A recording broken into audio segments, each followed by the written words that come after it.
So I have a lot of friends who go to churches with women pastors. Yeah. Can you explain to me what's going on here? I hear a lot of conflicting arguments about this. Yeah.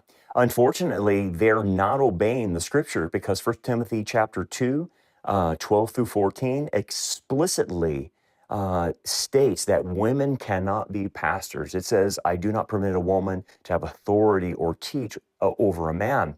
And then Paul goes on to list that it is Adam that's created first, and it was the woman that's deceived. So Paul's argumentation for not allowing women to be pastors has to go back to creation. So it's a creation order. So what these individuals are doing are denying scripture, and what ends up happening is they try to rationalize it by saying that, well, back in Paul's day, people like women were not educated, and then they didn't go to seminary, and they didn't have the education to teach. Well, Paul's not making an argument based on education. He's making a creation order argument, saying that, no, Adam is the federal head. He's the spiritual head. Men are the spiritual head.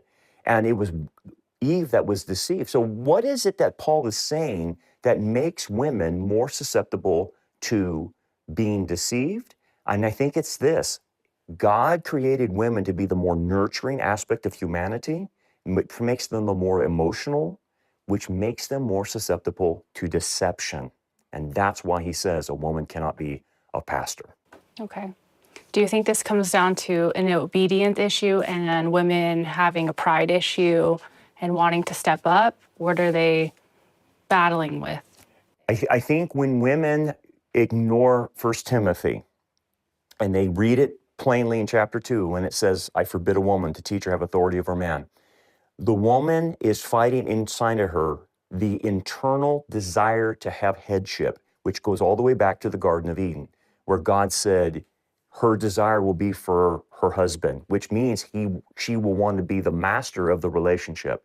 And so it goes back to her not controlling that in her and wanting a spiritual position. So then she takes it, and people are more than willing to give it to her. But the problem is, the minute she takes that, she puts herself in a position just like Eve did to be deceived. And so what we start realizing is when you see a woman pastor, what tends to follow from them is a lot of false doctrine.